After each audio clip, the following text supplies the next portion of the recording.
اعلی حضرت ہماری جان ہے، اعلی حضرت ہماری۔ الحمد للہ رب العالمین والعاقبۃ للمتقین والصلاة والسلام علی رسولہ الکریم وعلی آلہ واصحابہ اجمعین، اما بعد فاعوذ باللہ من الشیطان الرجیم، بسم اللہ الرحمن الرحیم۔ ہمارا موضوع سخن ہے حضور تاج الشریعہ حیات و خدمات۔ آئیے اس موضوع پہ گفتگو کرنے سے قبل، روشنی ڈالنے سے پہلے، حال ہی میں نے حضور تاج الشریعہ کی شان میں منقبت کے کچھ اشعار لکھا ہے۔ واہ کیا بات ہے اے تاج شریعت تیری، واہ کیا بات ہے اے تاج شریعت تیری، ہر طرف ذکر ہے عالم میں ہے شہرت تیری، اور صاحب عقل و خرد فکر و نظر اہل ہنر، دیکھ کے دنگ ہے سب علمی لیاقت تیری، اور مدحت سرور کونین وظیفہ ہے تیرا، زندگی ہے میرے سرکار کی الفت تیری، آج اسجد جو ہے مقبول زمانے بھر میں، سر پہ ہے دست کرم نظر عنایت تیری۔ اشعار تو بہت ہے لیکن مقطع ملاحظہ کریں۔ مرتبہ فہم و فراست سے ہے بالا تیرا، مرتبہ فہم و فراست سے ہے بالا تیرا، کیسے مضطر سے ہو اے مرشدی مدحت تیری، کیسے مضطر سے ہو اے مرشدی مدحت تیری۔ حضرات محترم، اس خاک دانے گیتی پر ان گنت لال و گہر کا ظہور ہوا، سب نے اپنی چمک سے اسے منور کیا، اور اپنی بقا کے جانب راہ ہموار کرتے ہوئے اپنی منزل پر پہنچ گئے۔ کچھ لوگوں کو زمانے نے تو فراموش کر دیا، تو بہتوں کو زندگی ان کے وصال کے بعد بھی لوگوں کے لیے مینارہ نور ثابت ہوئی۔ انہی ناموں میں ایک نام مفتی اختر رضا خان قادری ازہری کا بھی ہے، جنہیں لوگ عارف باللہ، ولی کامل اور تاج الشریعہ کے نام سے جانتی اور پہچانتی ہے۔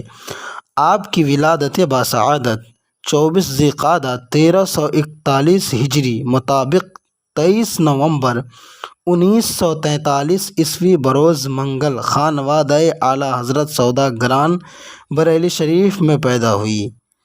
آپ کا وصال پرملال 20 جولائی 2018 عیسوی بروز ہفتہ بوقت اذان مغرب ہوا۔ چند ہی لمحات میں وصال کی خبر غم کی لہر بن کر پورے عالم اسلام میں پھیل گئی،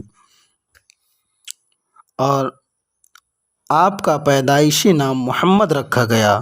محمد نام کی فضیلت کی وجہ سے بعدہ آپ کے والد محترم کا نام ابراہیم رضا ہے، اسی مناسبت سے آپ کا نام اسماعیل رضا بھی رکھا گیا۔ چنانچہ اس نسبت کا اثر یوں ہوا کہ آپ علمی، عملی، روحانی، نسبی اعتبار سے پرتو اور جانشین ہوئے۔ عرفی نام اختر رضا اور تخلص اختر فرماتے تھے، اس لیے عوام آپ کے اصل نام سے واقف نہیں۔ آپ امام اعظم علیہ الرحمہ کے مقلد اور باعتبار شرف قادری ہیں۔ آپ کی نشو و نما علمی اور دینداری ماحول میں ہوئی، جو تصوف فی الدین اور عشق رسالت کے دیوانے تھے۔ یہی وجہ ہے کہ آپ وارث علوم اعلیٰ حضرت اور جانشین مفتی اعظم ہند ہوئے۔ زمانے سابقہ میں جب بچہ 4 سال 4 ماہ اور 4 دن کے ہوتے تو انہیں رسم بسم اللہ خوانی ادا کی جاتی تھی۔ یہ خانوادہ اعلیٰ حضرت میں معمول تھا۔ علماء کرام کو بلا کر انہی سے تسمیہ خوانی کرائی جاتی تھی۔ چنانچہ جب آپ کی عمر شریف اس حد تک پہنچ گئی تو آپ کے خانوادے اور اعزاء و اقربا اور شہر کے معززین کو مدعو کیا، یعنی آپ کے خانوادے کے جو بزرگ ہیں وہ شہر کے جو معززین ہیں انہیں مدعو کیا، اور دارالعلوم منظر اسلام کے مدرسین و طلباء کی موجودگی میں حضور مفتی اعظم ہند نے تسمیہ خوانی کروائی، اور والدہ محترمہ سے ناظرہ پڑھا، اور ابتدائی کتابیں والد ماجد نے پڑھائی۔ بعدہ منظر اسلام میں داخلہ کرایا وہیں سے درس نظامی کی تکمیل کی۔ آپ بہت ذہین و فطن اور مطالعہ کے شوقین تھے۔ امام علم و فن حضرت خواجہ مظفر حسین رضوی علیہ الرحمہ شیخ الحدیث دارالعلوم محمدیہ ضلع فیض آباد فرماتے ہیں، حضرت اظہری میاں کو میں نے طالب علمی کے زمانے میں دیکھا کہ مطالعہ کے بے حد شوقین تھے، حتیٰ کہ کبھی کبھار مسجد میں آتے تو دیکھتا کہ راستہ چلتے جہاں موقع ملا کتاب کھول کر پڑھنے لگتے۔ 1963 میں عالم اسلام کی عظیم و قدیم معروف اسلامی یونیورسٹی جامعۃ الازہر قاہرہ مصر تشریف لے گئے۔ کلیہ اصول الدین میں داخلہ لیا، عربی ادب کو مضبوط کیا، لیکن جو علمی افادہ انہیں حضور مفتی اعظم ہند کی خدمت میں رہ کر حاصل ہوا وہ انہیں مصر کے 3 سالہ درس میں بھی نہیں ہوا۔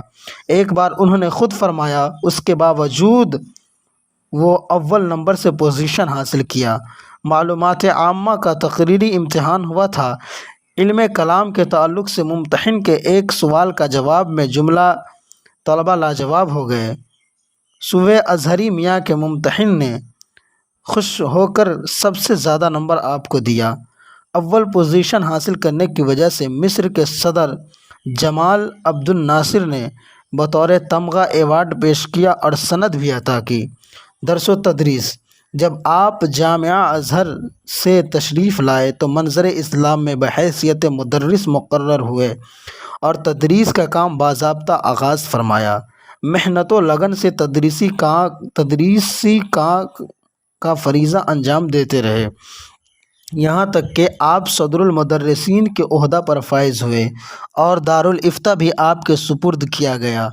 تبلیغی دورے کے لیے آپ کو ملک اور بیرونی ملک جانا ہوتا، جس کی وجہ سے آپ درس و تدریس سے سبکدوش ہو گئے۔ ارادت و سلوک: بچپن میں ہی آپ کو حضور مفتی اعظم ہند نے مرید کر لیا۔ محفل میلاد شریف کے ایک روح پرور تقریب میں اکابر علماء کرام کی موجودگی میں اجازت و خلافت سے نوازا۔ ان کے علاوہ خلیفہ اعلیٰ حضرت برہان ملت حضرت مفتی برہان الحق جبل پوری احسن العلماء سید العلماء اور مفسر اعظم ہند سے بھی خلافت و اجازت حاصل تھی۔ عقد نکاح: حضور تاج الشریعہ علیہ رحمت رضوان کا عقد مسنون حضرت علامہ حسنین رضا کی دختر نیک اختر سے ہوا، جو کہ صوم و صلات اور حسن و جمال، طہارت و تقوی، مہمان نوازی اور سخاوت میں مشہور ہے، جن سے 6 اولاد ہوئی، 5 صاحبزادیاں اور 1 صاحبزادہ، جو حضرت مفتی اسجد رضا خاں ہے، جو کہ جانشین اور قاضی القضات بھی ہیں۔ تنظیم اور تحریک سے وابستگی کچھ اس قدر تھی، کسی بھی کام کو منظم طریقے سے چلانے کے لیے تنظیم و تحریک کی ضرورت ہوتی ہے، اس لیے کہ تنظیموں کے سرپرست وہ قائم کردہ ہیں۔ تاج الشریعہ بحیثیت بانی: مرکزی دارالافتاء، مرکزی دارالقضاء، شرعی کونسل آف انڈیا، عربی یونیورسٹی بنام جامعۃ الرضا، حامدی مسجد، ازہری گیسٹ ہاؤس، ازہری مہمان خانہ، یہ تمام ادارے اپنے کام کو بحسن خوبی انجام دے رہے ہیں اور خلق خدا مستفیض ہو رہے ہیں۔ وقت کی اہمیت، وقت کی قدر کو سمجھتے ہوئے آپ نے ٹائم ٹیبل تیار کیا، اس کے مطابق روزمرہ کے کام کو انجام دیتے ہوئے سب سے پہلے صبح نماز فجر، بعد تلاوت قرآن و وظائف اور اوراد، ناشتہ سے فارغ ہونے کے بعد کتابیں سنتے ہیں یا فتاویٰ لکھواتے یا تصدیق فرماتے۔ تخصص فی الفقہ کے طلباء کو 11 سے 12 بجے تک درس، پھر کھانا کھا کر قیلولہ کرتے، بعد نماز ظہر کتابیں سنتے یا لکھواتے یا تصدیق فرماتے، بعد عصر دلائل الخیرات شریف پڑھتے، یہ آپ کا معمول تھا۔ نماز مغرب کے بعد کتابیں سننا بھی، نماز عشاء کھانا تناول فرماتے، نماز عشاء کے بعد کھانا تناول فرماتے، پھر تھوڑی دیر ٹہلتے، پھر کتابیں لکھواتے یا سنتے، 12 بجے رات تک یہی سلسلہ چلتا۔ فجر سے پہلے بیدار ہوتے، پھر نماز تہجد ادا فرماتے، زیارت حرمین شریفین ہر مسلمان کی تمنا ہوتی کہ وہ زیارت حرمین طیبین کریں۔ اللہ پاک نے حضرت کی یہ آرزو بھی پوری کر دی اور آپ نے 6 مرتبہ حج اور انگنت بار عمرے کیے۔ تصنیف و تالیف، فتاوی نویسی کی خدمات کو آپ 1967 عیسوی سے انجام دے رہے ہیں، جو کہ عربی، انگلش، اردو زبان میں ہوئی تھی۔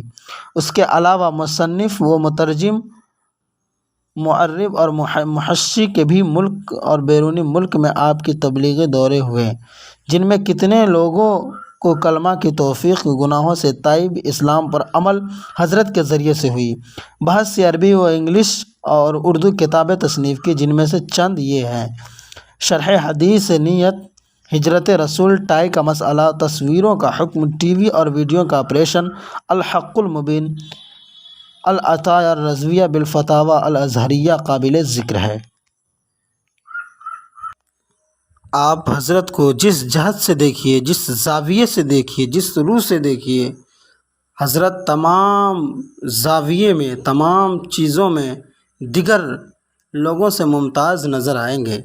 حضرت کی امتیازی شخصیت اور امتیازی حیثیت تھی کہ حضرت کئی علوم و فنون میں مہارت رکھتے تھے، اور حضرت نے ہم سب کے لیے بہت عظیم اور قیمتی تحفہ بھی عطا کیے۔